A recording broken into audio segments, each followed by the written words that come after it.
In May 2019, Jacob Remer, a 28-year-old nature photographer and avid solo hiker, vanished without a trace while exploring the Echo Trail in Minnesota's Superior National Forest.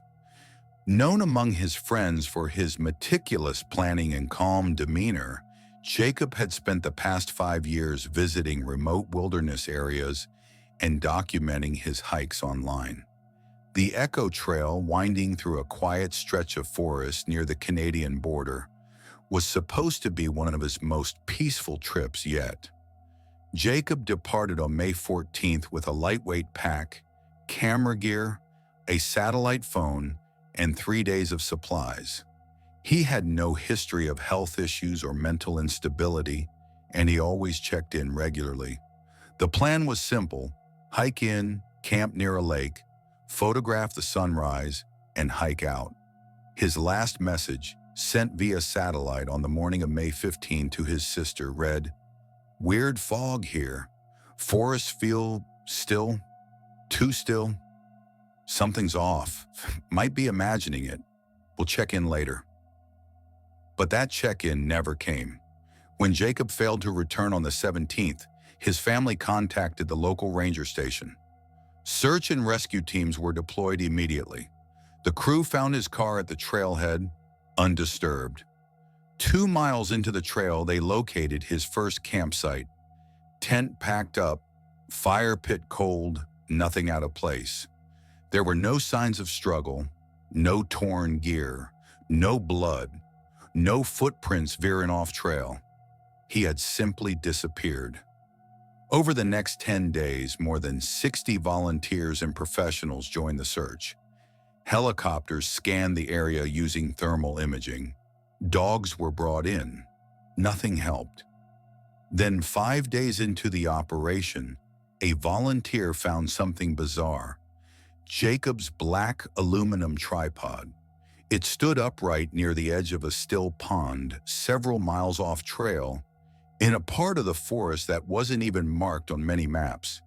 The tripod was fully extended, as if waiting for a camera that was never placed.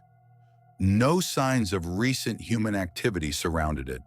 No footprints, no depressions in the moss, no drag marks. The pond's surface was like glass. Several searchers commented that the air felt strangely heavy around it, like the atmosphere itself was pressing down on them. One woman swore the forest had gone completely silent.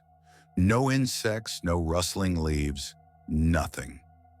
When the tripod was inspected, rangers noticed something else. The moss beneath it was flattened in a perfect triangle, 3 distinct impressions from the legs. But in the center was a faint burn mark, like the moss had been singed. They couldn't explain it. There had been no lightning, no heat source, no camera or electronic equipment found nearby. Jacob's sister later confirmed that tripod was his. "He never went anywhere without it," she said in an interview. "If he set it up, he was about to take a photo. He never left it behind. Never." Despite intense efforts, not a single other trace of Jacob was found. His backpack, camera, satellite phone, everything was gone. His blog, usually updated during trips, went silent after May 14th. His disappearance was filed as an unsolved missing person case. Online, amateur sleuths and paranormal enthusiasts speculated wildly. Some pointed to reports of strange lights in the forest from years prior. Others mentioned native legends about silent watchers in those woods. But no theory has ever been proven.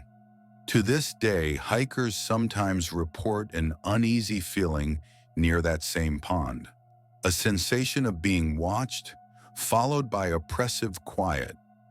A few have claimed to see flashes of light out of the corner of their eyes. One man reported hearing the unmistakable click of a camera shutter when no one else was around. Jacob Remer remains missing. No conclusive evidence has been found. No body, no gear, just an empty tripod standing in the fog.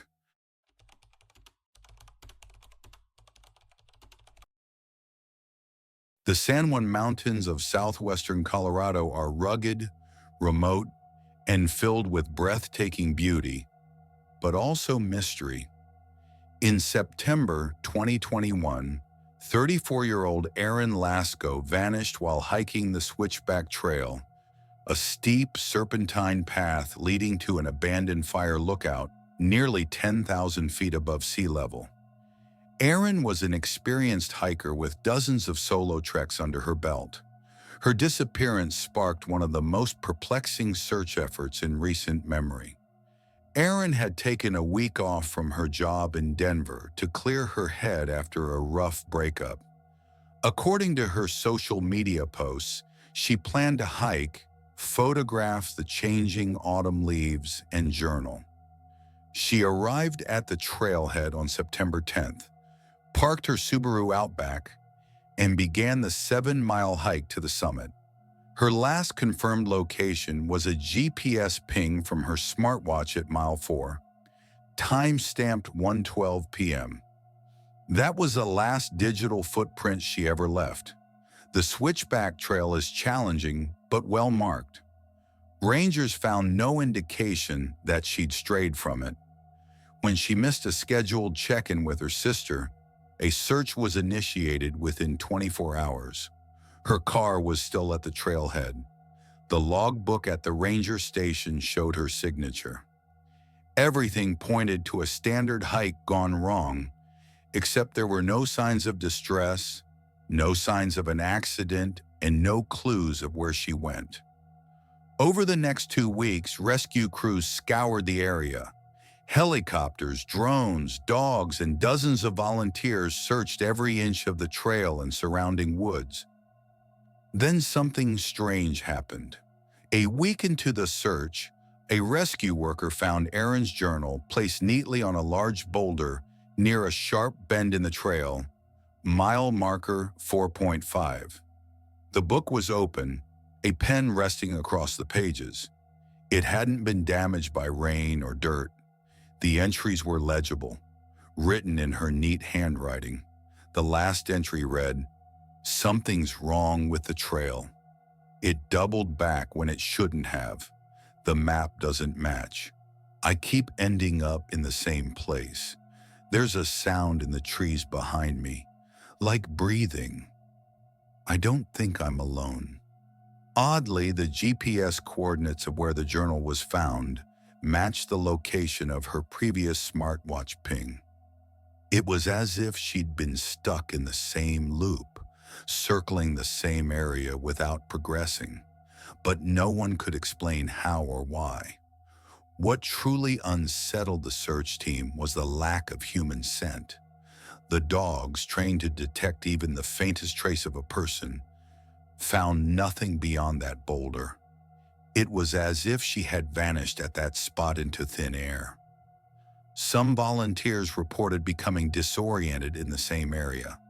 One described seeing movement through the trees, only for it to vanish when he turned. Another said her compass spun briefly before settling again. Local folklore soon resurfaced. The area around Switchback Trail was once sacred land to the Ute people, and old legends spoke of turning trails, paths that shifted and trapped travelers who were not meant to be there. Of course, most dismissed such talk as myth, but in private, even seasoned rangers admitted that something about the place felt off, like time didn't move the same way there. To this day, Aaron Lasco has not been found. No clothing, no remains, no backpack, no trace. Her disappearance remains open and unexplained. Some hikers who pass the switchback near mile 4.5 claim they feel watched. Others say their watches stop working briefly. One person even claimed to hear a woman's voice whispering just behind them, though no one was there. Rangers put up warning signs after her case, advising against solo hikes in that area. All that's left is a journal, a message, and a mystery that continues to haunt the San Juan Mountains.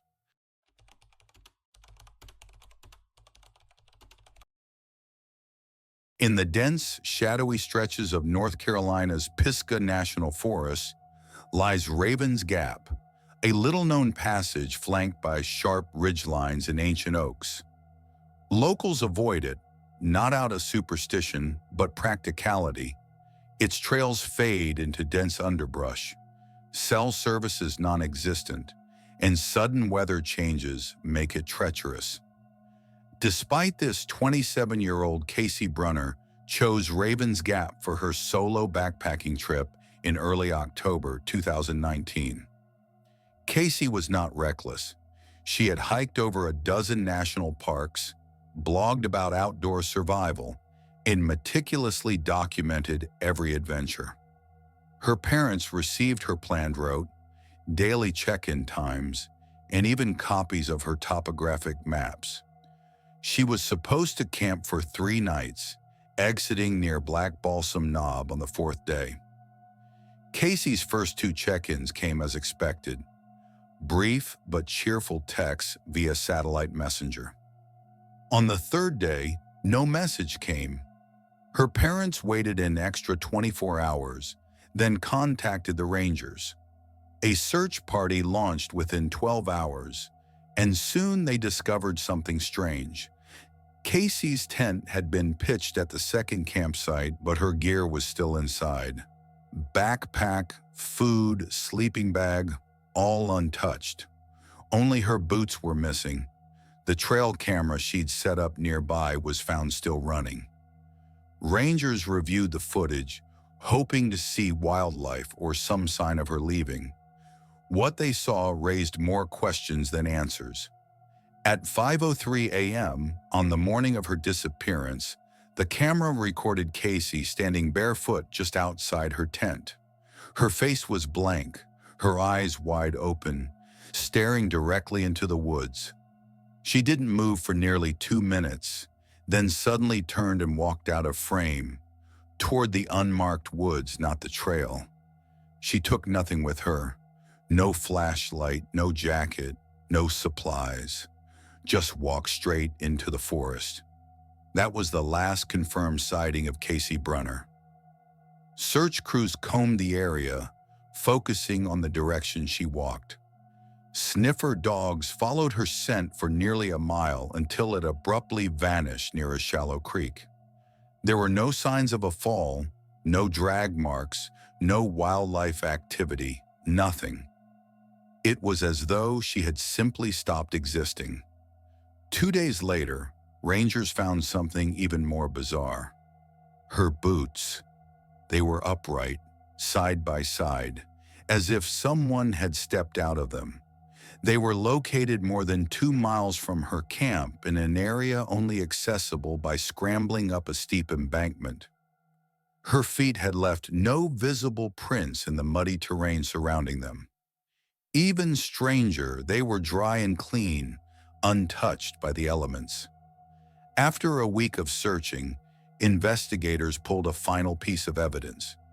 Casey's satellite messenger pinged once more, briefly connecting to a low-orbit satellite for just 5 seconds. It sent no message, but the coordinates placed it somewhere off the map trail system, deep in the woods, an area where no hiker should have been able to reach on foot in the time elapsed. Volunteers who ventured into that zone described overwhelming disorientation. One claimed his compass spun in circles.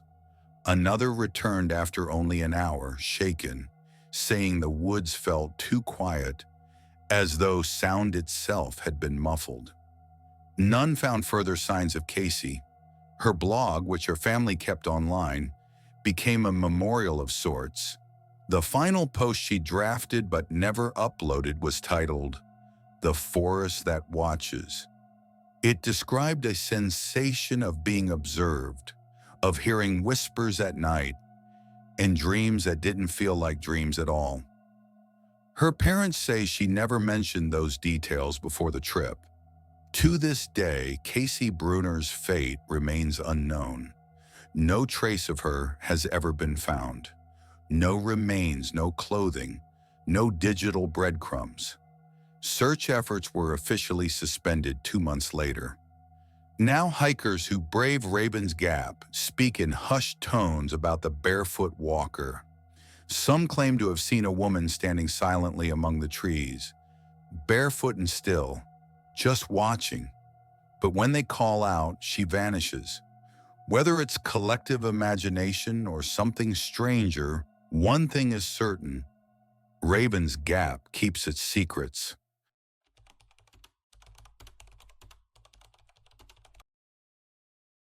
Elkwood Hollow, nestled deep within Oregon's Willamette National Forest, was once a logging route long since reclaimed by wilderness.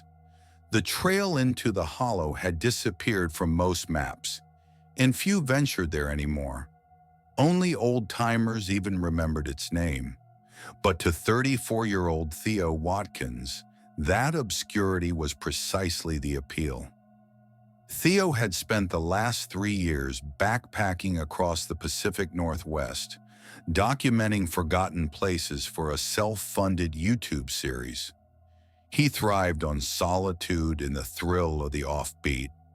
In September 2021, he told his sister he'd found the perfect spot, a forgotten path that led to what he called a bowl of silence, carved into the earth. His only plan was to spend 4 days alone in Elkwood Hollow, filming drone shots and forest ambience for his next video. Theo checked into a ranger station before heading out, recording his destination and estimated return. He parked his Jeep Wrangler off a gravel fire road and vanished into the green. 4 days later, Theo didn't return. On day 5, rangers found his vehicle untouched. A search began immediately. The first thing they discovered was his drone, caught high in the branches of a Douglas fir. Its battery was dead, but the SD card remained intact. The footage it contained, however, raised more questions than answers. In the final sequence, filmed just after sunset, the drone flies above a deep depression surrounded by towering pines. In the clearing below, Theo is visible, standing alone in the center. Then suddenly he looks up, as if startled, and the camera jerks mid-air before crashing. The last frame is blurred but eerily distorted, like heat ripples or static from an old VHS tape. Further into the hollow, rangers found Theo's campsite. Everything appeared in place: sleeping bag rolled, cookware cleaned, food untouched. His journal lay beside a log. His last entry, dated the evening before his disappearance, read simply, "The woods sound wrong tonight, like they're holding their breath." Tracking dogs picked up his scent leading out of the camp and deeper into the hollow, following a direction that matched what the drone captured. But just like in so many other cases, the trail abruptly ended, this time at a dense grove of pine trees. No prints, no broken branches, no sign of struggle, just silence. What baffled the searchers most was a lack of wildlife. Not a single bird call or rustle greeted them during the search. Even the insects were absent. "It was like walking into a vacuum," one ranger later said. The forest was dead quiet. 2 days later, a search team found Theo's GoPro, half buried in loam beside a dry creek bed more than 3 miles from his camp. It had been recording. In the hour-long video, Theo films himself walking and narrating. He seems increasingly uneasy, pausing frequently to look behind him. He talks about hearing what sounds like footsteps that stop when he stops, and faint whispering just beyond the tree line. "It's like the woods are mimicking me," he says at one point, his voice barely above a whisper. The final minute of footage is where things take a surreal turn. Theo stops walking. His breathing is rapid. He whispers, It's right there. The camera pans shakily toward a wall of trees, but nothing is visible. The sound that follows is deeply unnatural. A low droning hum, metallic and resonant, building slowly in pitch. Then the video ends. No cut, no fade, just digital noise, then black. Despite exhaustive searches and media attention, Theo Watkins was never found. The video went viral online, spawning theories ranging from government cover-ups to interdimensional phenomena. Skeptics blame paranoia, isolation, and wild animals. But those who've watched the footage agree on one thing: it doesn't feel staged. Today, hikers who approach Elkwood Hollow speak of odd sensations. One claimed his watch stopped ticking the moment he crossed a certain grove. Another said her camera wouldn't record anything but static when pointed at the hollow center. Some believe Elkwood Hollow is simply a dangerous wild place. Others are convinced it's something else, a blind spot in the world where people can slip through the cracks and vanish. No trace of Theo or his remaining equipment has ever been recovered.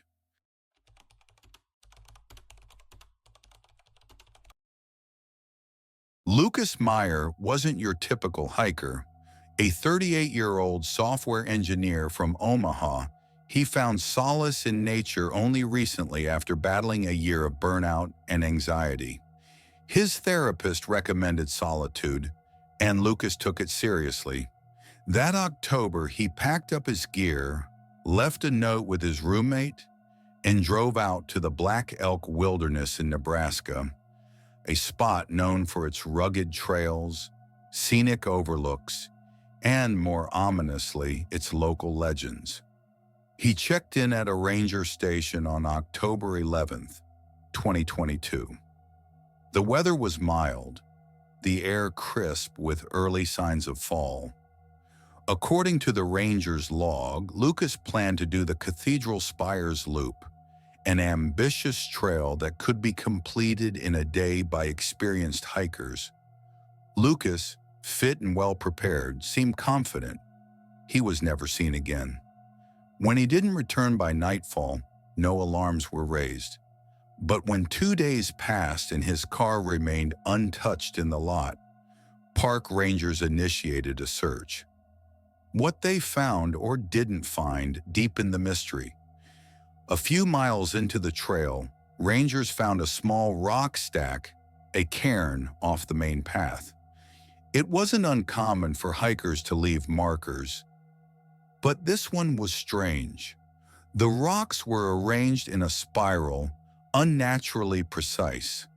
Just a few feet from it, they found Lucas's water bottle placed upright on a stump, still half full.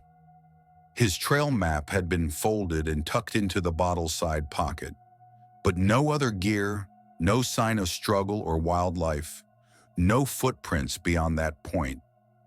Drone footage and search dogs turned up nothing.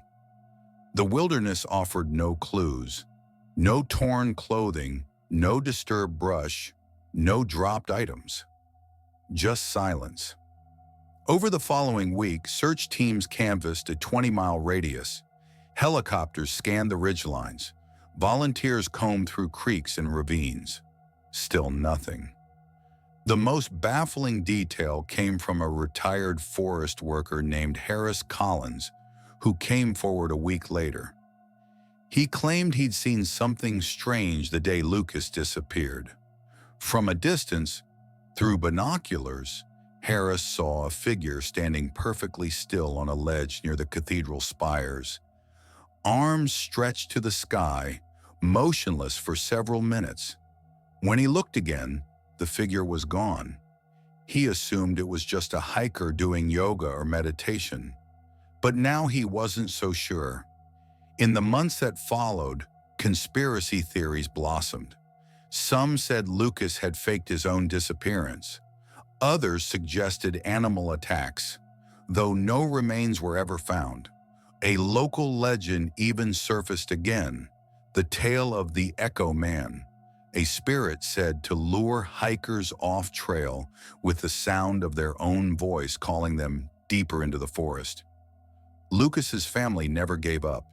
They hired private search teams, scoured online forums, and followed up on every lead. But no evidence ever surfaced, not a single transaction, call, or sighting. The trail was eventually reopened. Hikers now passed the spot where the cairn once stood, some leaving trinkets or tokens in memory of the missing man. But even a year later, the case remains cold. People still wonder what could have happened in such a controlled environment. No foul weather, no animal tracks, no signs of descent into ravines. It was as if Lucas simply stepped out of reality. And maybe, just maybe, that's exactly what happened.